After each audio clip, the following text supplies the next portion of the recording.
Hey, what's up you guys? It's Oliver coming back at you with another video, and this one is my post-op update that people have been asking for. It's finally here. The reason I waited at all was first of all so that I could get a good number of update pictures for you guys so that you could kind of see how my chest is looking and how it progressed from week to week. So I have about a month's worth of updates, and I also wanted to wait until I had my second post-op appointment so that I could kind of tell you guys what was going on, what from the doctor's point of view and the surgeon's point of view and everything, what everything was looking like and how they were reacting to my recovery process. So I had my second post-op a couple days ago, but I know I haven't really told you anything about what the day of surgery was like, so I think I'm going to start off with that. Basically, it started off with me getting to the hospital about 2 hours before my actual procedure was set to begin. So I was supposed to be taken in at about 10 o'clock, which meant I had to be there by about 8. My family and I made it there, I think like a minute or two after 8 o'clock, just because of some traffic issues. And I think we also, or well, my parents had like grabbed breakfast or something like that. I wasn't allowed to have anything because surgery. So that meant no water, no food, no nothing. Food had to be stopped by midnight the night before surgery, and water, I couldn't have anything after 4 hour. I couldn't have anything up to 4 hours before my surgery. So that meant at 6 o'clock in the morning, or 5 o'clock or something like that. It was 4 or 5 hours. I don't really remember. I just remember that I got up super early and had a drink of water, like a whole glass of water, because I knew I wasn't going to be able to have anything before that. And I also showered that morning as well, just so that I would be prepared for surgery, because with the drains and everything that I had to have, I wasn't allowed to shower for the first little while. So, anyways, I got there about 2 hours before my surgery started, and right away I had to go up to the proper floor of the hospital and do the whole checking in process, the verification that I was in fact supposed to be there that day, that I had an appointment, that I didn't have any COVID symptoms, all of that kind of stuff. So, just generic checking in. I was left in the like major waiting area for a little while, and then a nurse came and got me and had me get all dressed up in my gown and stuff. Um, Basically, it was just a generic hospital gown up top, and then they gave me like a cute little pair of like pajama bottoms almost, and then I had some little booties to wear over my socks. I was asked to wear the socks specifically. Warm socks they suggested because you can get pretty cold in surgery. So I was all ready to go with my nice, like, they weren't, I won't call them fuzzy socks. They weren't those like actual like to the touch fuzzy socks, but the inside were quite fuzzy. And they also had those little like grippies on the bottom so that they were really nice. I thought they were good for surgery, so I wore those. And then they gave me these like little booties to put over top of my socks. So that happened. I was given a little locker to put all of my belongings in, so I didn't actually have everything with me. So like I had a little backpack of activities and all that, but I didn't keep it with me. I was allowed to keep a couple things with me if I wanted to, just to keep me some, well, keep me some company, I guess, but more so just to like keep me busy while I was waiting in the other waiting room that they put me into. Um, so yeah, I ended up keeping just a little word search book on me and a pencil and my phone so that I could keep in contact with some people and just kind of let them know what was going on. Other than that though, excuse me. Other than that though, I didn't keep anything else on me. Everything went into the locker, and they basically said that they would bring that entire lockers full of stuff up to my surgical daycare area so that I could have all of my stuff back when I was awake and, you know, moving around and stuff again. Or just, you know, awake. I got changed for surgery. I waited in a waiting room for a while and nothing really happened. And then I kind of heard some nurses saying like, oh, you know, we're pretty much ready for him in the OR. So like, has he been processed yet? Like, has everything been done? And they were like, no, I don't think so. So then it was like, oh, great, because they're ready for him. So, you know, if you wanna do that, that would be great. So I was like, oh, they're talking about me. And yeah, they were, because not long afterwards I got called in to speak to a nurse who, again, asked me basic preliminary questions, you know, COVID symptoms, how I'm feeling, how I'm doing, if I have any concerns about anything, family history type questions. She also asked me about my piercings because I had put in plastic retainers to just keep the holes, but I didn't have any actual jewelry in. They were literally just plastics. I hadn't worn any kind of jewelry, so my ring, my like bracelets and stuff, they all stayed at home. Yeah, so she just double checked that I was actually ready to go in and have surgery done on me, and I was. So then I was taken up to what I can only assume would be like a pre-surgical daycare. It was literally just like a hospital room, but like with like a curtain, and I could see out everywhere. They didn't close the curtain. I was just chilling there. Eventually my surgeon came and talked to me. I was waiting for quite a while, it felt like, but I, at that point, didn't have my phone or anything. I had to put those in my locker as well before I went to the pre-surgical daycare area. And yeah, I had no way to know what time it was. My contacts were out, so I couldn't like read any clocks that were around. It was interesting. It was quite weird not knowing like what time was or how long I had been waiting.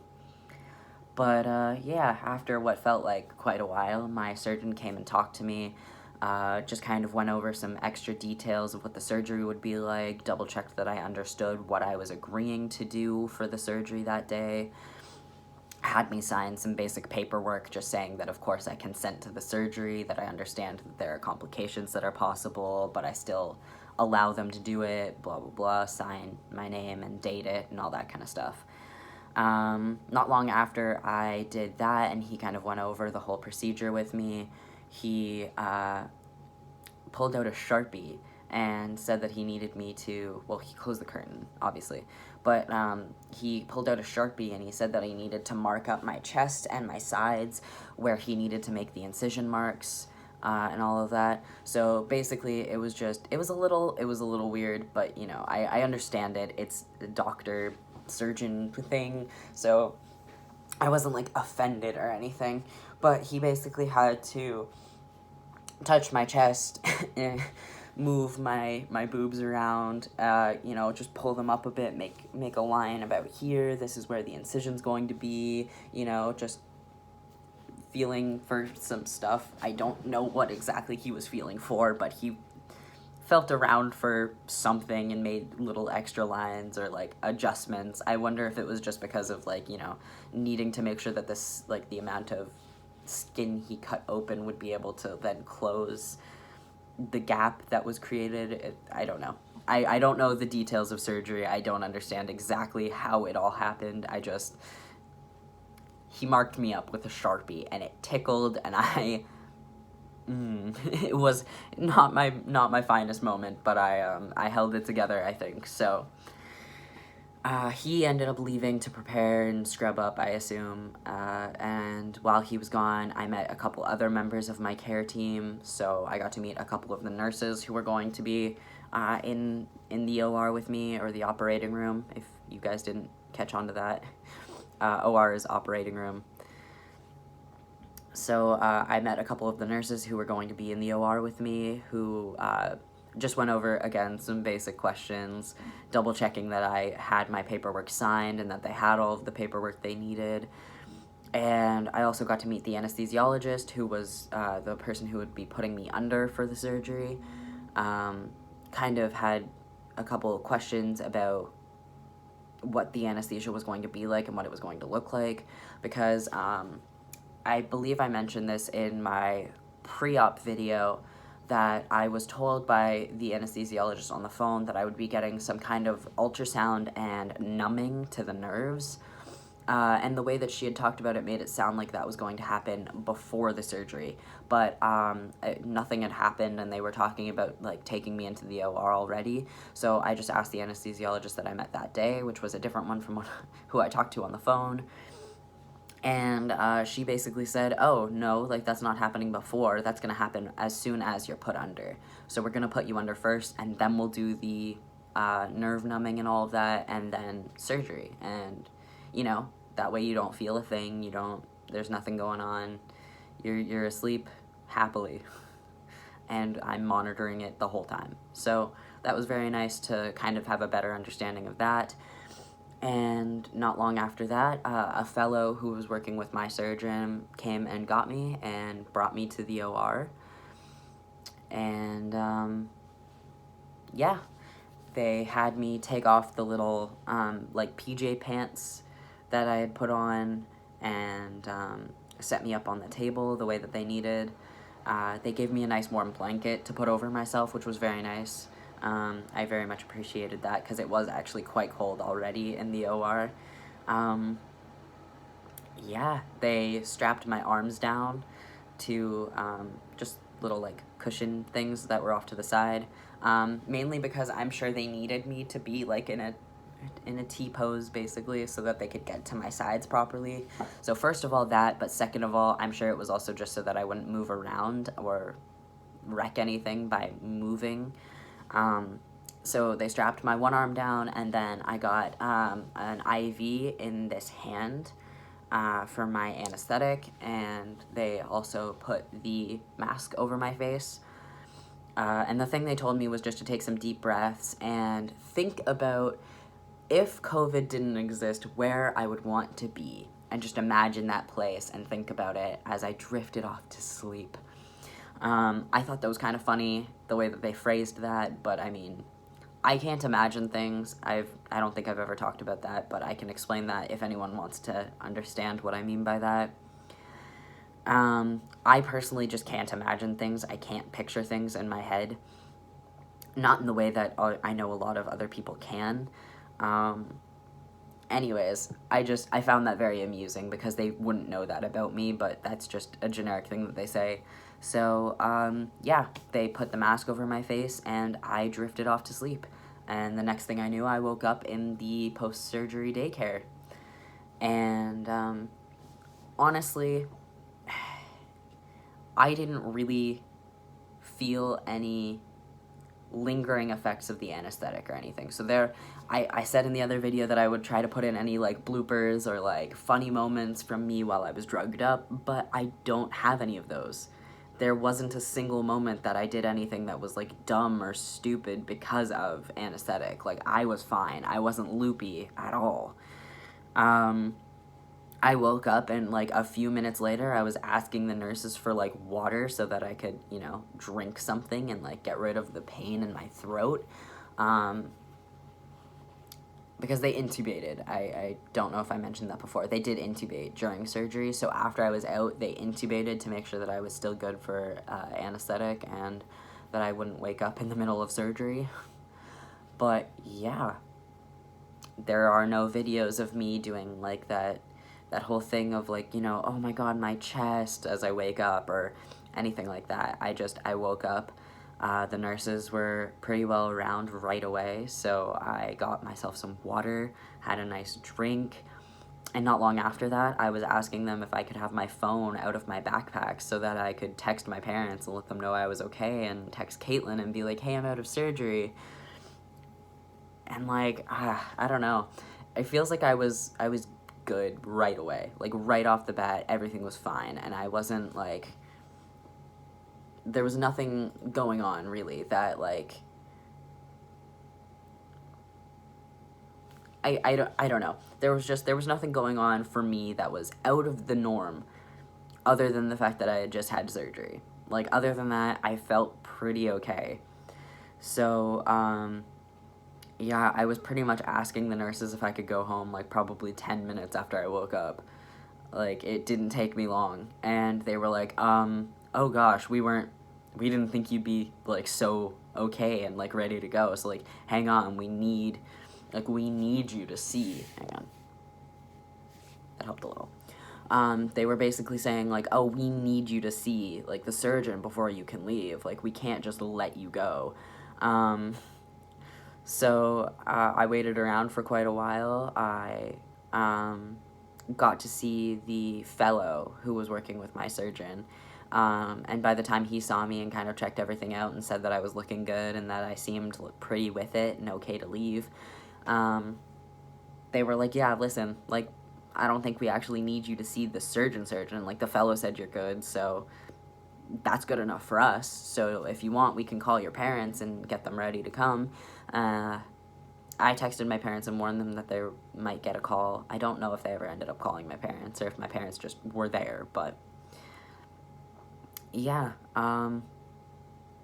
I was allowed to get dressed. They offered any help if I needed it, but I said I'd like to attempt it on my own. They closed the curtain for me and waited just outside the curtain just in case I did need any help. I got my clothes on all by myself just fine. Asked if I could use the bathroom to put my contacts in, and I was going to use the bathroom, but then the door didn't close. And I assume that's for, like, if somebody were to fall or if there were to be a problem in the bathroom, but still, the door didn't close, and I was not about to just, pee in front of everyone that was there and could see the bathroom from, like, their little room area. And, like, I know a lot of people would say, you're never gonna see them again, just fuck it, you have to pee, go. I'm not one of those people. I don't know. I wasn't feeling it, so I didn't. I kind of regret that, though, because I almost peed myself on the way home. We made a whole pit stop just for me to go to the bathroom. But yeah, anyways. Got wheeled down in a wheelchair. They brought me right out to the car where my parents were waiting, and my dad helped me get into the car, which I didn't really need that much help with. I actually needed more help just getting my seatbelt on than actually getting myself into the car.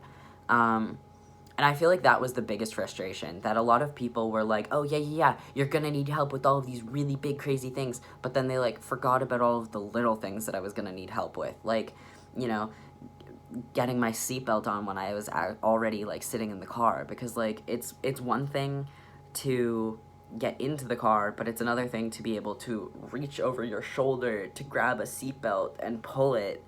Like, it's all of the really little things that I found that people, like, weren't prepared for, or, like, that I wasn't ready for or didn't think about before the surgery that ended up being the biggest problems for me. Yeah. Went home, sat down on the couch. Like, I didn't, oh, that's a lie. I felt like I was going to pass out for the first little bit when I got home, like, just standing up again. So I needed to lay down in bed for a little bit. That was something that happened. But I didn't ever feel like I was going to, like, be physically sick or anything like that. Like, I didn't get, like, to a point where I felt like I was nauseous or going to, like, vomit or anything like that. I was pretty good right off the bat. I had that one moment where I just needed to lay down for a bit. My mom brought me a cold cloth to put on my forehead, and that was about it. I was good for the day. I made some, well, I didn't make, but my parents made me some soup, which was very nice, and that was my first, like, meal after surgery, because I was very hungry, but also I wasn't up to eating, like, solid foods, so my parents just made me some chicken noodle soup with no, like, chunks in it, so it was just a chicken broth or a chicken stock. It wasn't actually, like, chunks of chicken or anything like that in it, and some noodles. So, pretty simple and easy to eat for a first meal. And I shamelessly ate the entire pot. I was very hungry. So, yeah, that was about it. Caitlin ended up coming to stay with me one of the first nights that I was home, which was probably for the best, because apparently, and she will love to tell you guys this story one day, I apparently in the middle of the night attempted to throw myself off of the bed. So I guess it was a good thing that she came to stay for, like, that first night or two. just because I needed to get used to sleeping on my back, because I am always a side sleeper, and because of the drains I had, I couldn't sleep on my side. I had to sleep on my back.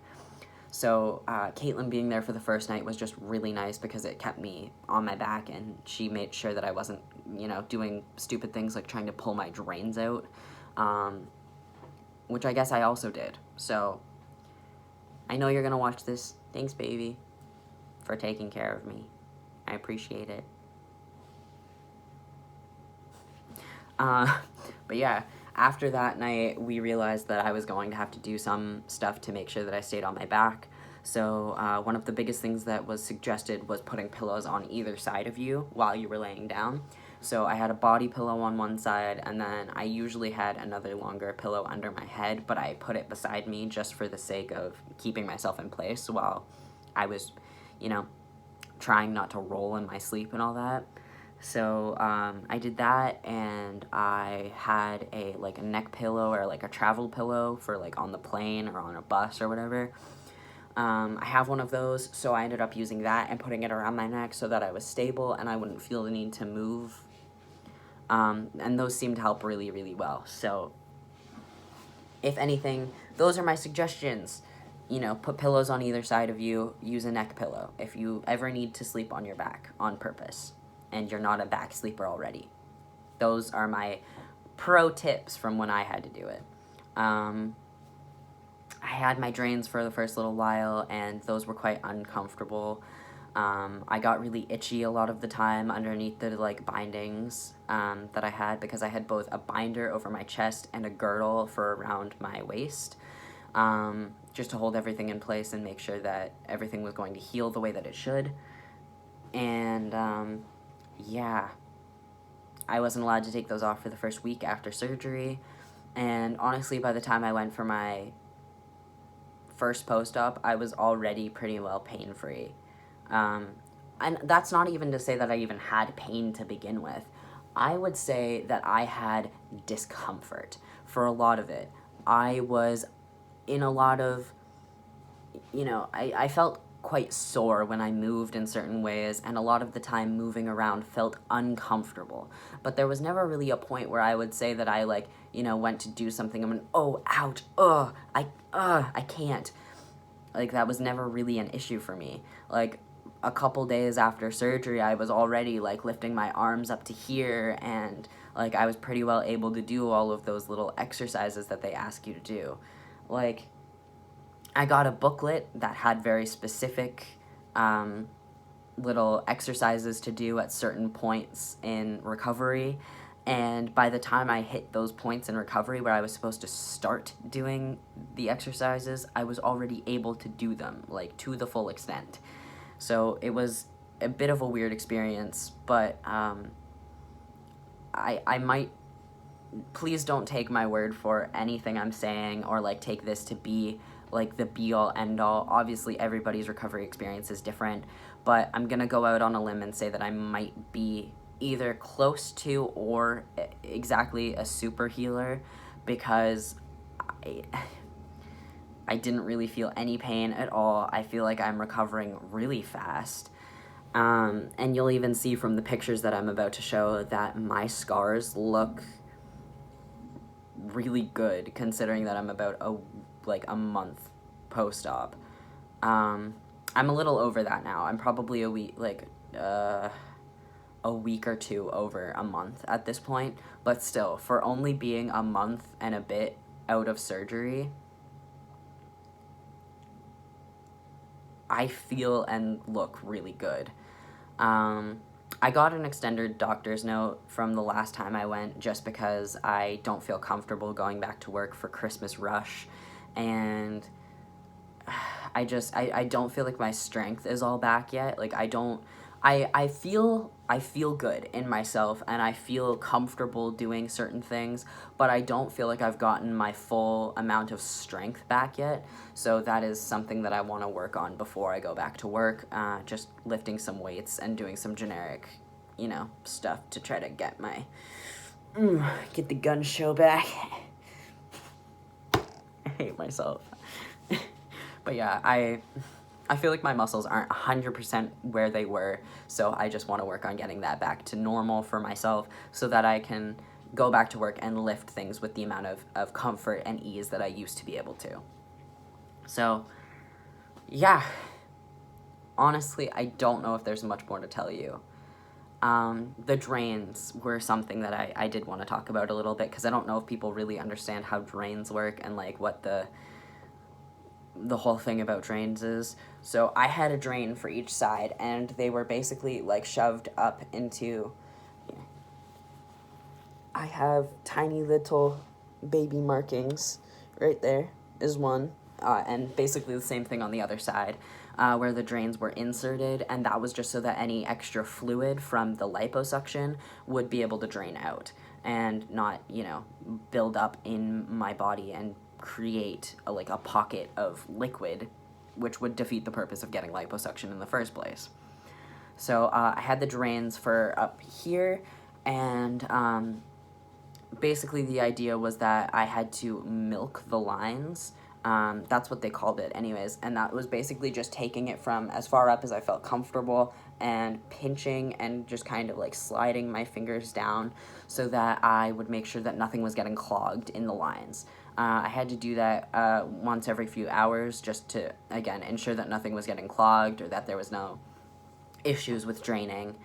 Other than that, really the only big thing about the drains was that I had to measure the amount of liquid that was coming out. I know that sounds really gross, and my mom especially was like quite worried about the drain part because she didn't know if she'd have to help me out with it, and she had heard that it could like, sometimes the liquid that comes out can be like really gross and stinky, but it wasn't at all for me. At first it started out to look really, really dark and like almost like blood that was coming out. Not quite that color, but something along those lines. So that was a little concerning at first. But the longer I had the drains in and the less that started to come out, the more it turned into like a clear yellowish liquid. And that was about it. Almost immediately after, like I think I drained more than 10 mils each side for like the first day or two. And then after that, I was pretty much only emptying my drains twice a day, once when I woke up and once before bed. And I was getting about 10 milliliters each side for the whole day and all night. So the whole night was about 10 milliliters and the whole day was about 10 milliliters. For the very, very tail end, right before my first post-op appointment took place when I got the drains taken out, I was getting less than 10 milliliters. Sometimes it was like 8, sometimes it was 7. Sometimes the sides didn't entirely match up, like one side was draining more than the other, but yeah, the drains were just uncomfortable and a lot to deal with. For my first post-op appointment that I went to, I got the drains out, which was a whole ordeal in itself because I had all of my stitches and stuff still in. I had stair strips over my incision marks. I still had the binder and girdle and everything on, so they took that off for me for the first time, and I actually got to see my chest for the first time in that appointment, which was awesome. It didn't look the way it does now, obviously. It was a lot rough. Like, it looked pretty rough, so I wasn't really sure how to feel about it. But I will say, I almost passed out, like, 2 or 3 times in that post-op alone. And a lot of it is probably just because of the amount of compression that I had on my chest and just in my body. And then having that all taken off and the blood starting to rush through my system again was just too much for me to handle. So, don't be afraid to say something if you feel like you're going to pass out. They will let you sit down, lay down, whatever you need to do, whatever is going to be the most comfortable for you. And it's very, very important that you say that because, like, obviously, if you just fall, they might not catch you, you might get injured. So please, please, please, to anybody who is thinking about getting surgery or is going for their post-op appointment soon, please just tell them if you need anything. It's just so much easier if you do. I know it can be really scary. I get pretty scared in telling people what I need a lot of the time, but it's important, and it'll benefit you so much in the end. I was told that getting the drains out wouldn't hurt too much, but I found it like it was kind of painful. If anything, it was more painful than the discomfort was, if that makes sense. Like, moving around after surgery hurt less than getting the drains out, for me at least, because I don't know if it was like a thing where I could just feel them pulling the drains out, and that was what was like really getting to me, and it hurt because I knew what they were doing or what. But I could feel every moment of them pulling the drain out, and it was just I did not like. But they gave me a waterproof Band-Aid to put over top, and I was allowed to shower for the first time after that appointment, which was a week after. So, yeah. I was told that I had to keep the binder and girdle on, though, after that appointment, which was a little frustrating. I was really hoping I would be able to take it off right away, but I had to keep it on up until my last appointment, which was the month post-op. And yeah, I am now binder and girdle free. Everything is looking good, and I can show you my update pictures. So, disclaimer, if anyone's uncomfortable seeing the incisions and scabbing and stitches, Steri-Strips, all of that kind of stuff, my nipple grafts, if any of that makes you uncomfortable, just skip ahead for the next like minute or so. And I'll try to make these pictures pretty quick, but I will show the pictures and put like the week marker so that you know when it was taken. So anybody who doesn't want to see that, skip ahead a little bit. Anybody who does want to see, stick around.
So yeah, as you can see within the first little bit, not many of my Steri-Strips came up, but the waterproof tape stuff came off pretty quickly. I don't even know if I ever caught that in my update pictures, maybe the very, very first one. But by the time I was having my second or third shower, I had the tape stuff come right off. I was dressing my nipples every day like they asked me to. I started off doing only Polysporin on both, and then eventually graduated to doing Vaseline and alternating days of Polysporin and Vaseline. Once all of the stitches came out, I stuck solely to Vaseline. And once I realized that, well, my mom actually pointed it out to me that I might be a super healer and that I might want to start doing some kind of scar massage, just because it looked like I was healing really quickly, and the last thing we would want is for my scars to heal in a way that wasn't... We didn't want my scars to heal abnormally because I didn't do scar massage. They told me to wait for my second post-op to start doing scar massage, but again, I was healing so quickly that it just seemed like it made sense. So I started doing some scar massage, which helped my Steri-Strips come off a lot. The amount of Vaseline that was going in, or like going over my scars, just helped to remove the stickiness of the Steri-Strips, so they just peeled right off at some points. But yeah, I started to do just a generic massage, which was literally only like little circles over the incision marks, and that was it. Just some Vaseline and little circles. And then when I went for my second post-op, they basically just said, listen, don't be afraid to put pressure, touch, massage, whatever you want, like, just make sure that you are, like, for lack of a better way to say this, they literally told me to feel myself. Like, straight up, just feel yourself.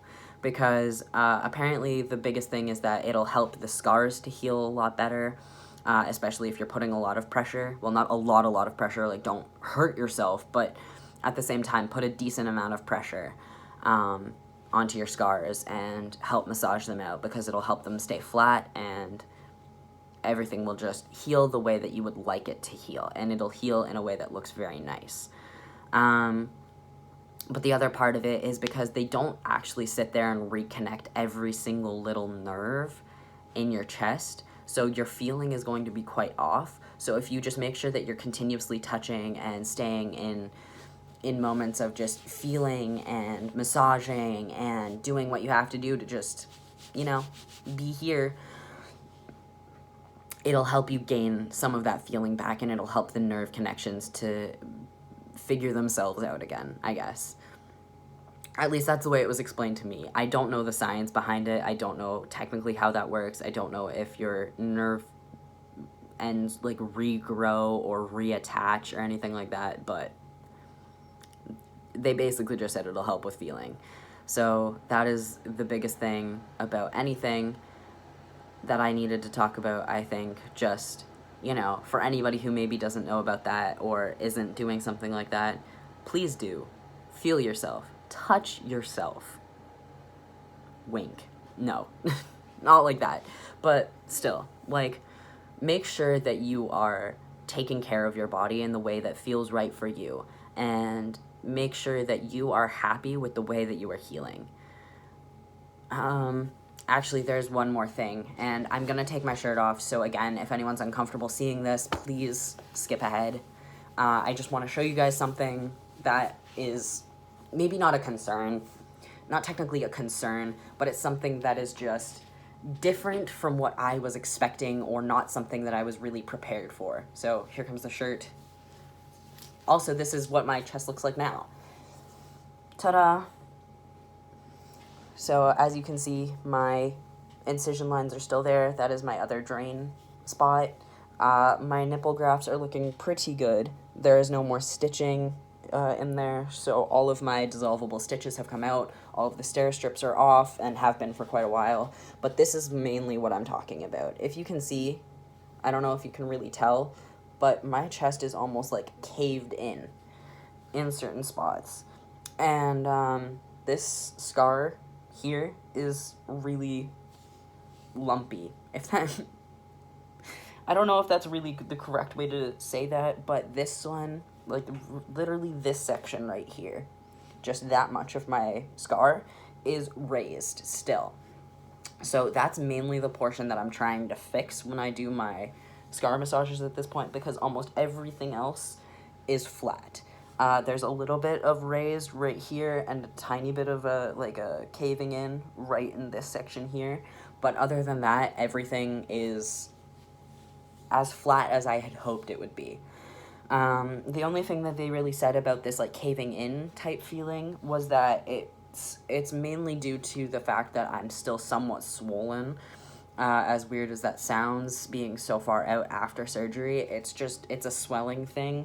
So once more of the swelling goes down, and also, I'm gonna put my shirt back on. But once more of my muscle comes back, and I get a chance to kind of work on gaining more muscle in my pec area, that should flatten out and be a lot better. Oh, also, you'll notice that there's this line. That is somewhat from where the binder used to sit. Like, the binder that I had would sit down to about there, and then the girdle went the rest of the way down to, like, right here, which was, like, partway down my crotch, which was uncomfortable, but, I mean, it's what I needed because I got liposuction in my hips. So, yeah. My shape is a lot better, though. I can show you that as well. I don't know if you guys remember what I looked like before, but now I don't have quite so much of that big rounded hip going on. It's a lot more flat. So, apologies that I didn't do a disclaimer right before I, half pulled my pants down on you guys, but still, that's what I'm looking like now, and that is my post-op update. I can tell you guys I'm feeling really good, and I'm honestly quite proud of myself for getting as many videos up as I have. I was feeling really down about videos and posting and stuff like that for the longest time. I didn't really have the motivation to film or edit, but I've been feeling pretty good lately, and that's, I think, why I'm so prepared to, like, put out videos and all that now. And I'm just really happy to see your guys' reactions to the stuff that I'm posting. And I can't wait to keep going with this. I really look forward to continuing to make videos for you guys to see. Because I'm gonna be off of work for another little while still, I hope to make a lot more videos and kind of get some more stuff going for you. I have a small list going of videos that I would like to make. I just don't know how many of them I can actually bang out, especially since COVID kind of has some restrictions, or is creating a lot of restrictions on things that I can, like, go out and do.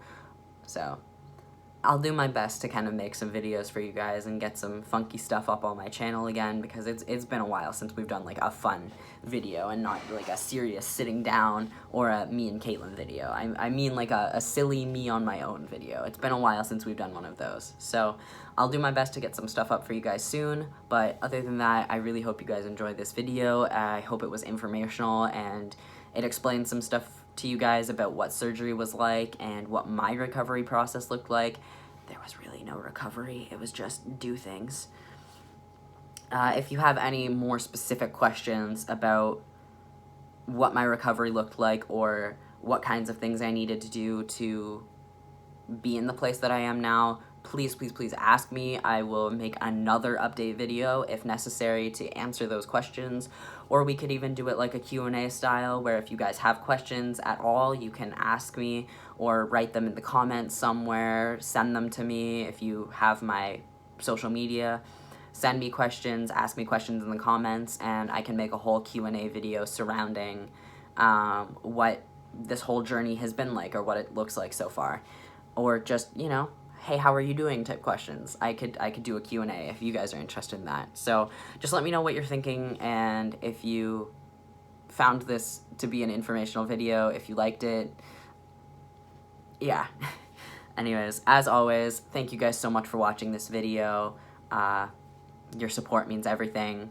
I'm sure I tell you that way too often, but I feel like it's good to just kind of, like, support the community and let you guys know that I really, really, I love that you guys are always around to support me, and that you've kind of become like my little fan base, my little community to come to when everything else seems to be going completely wrong. So thank you guys for helping me to maintain my sanity.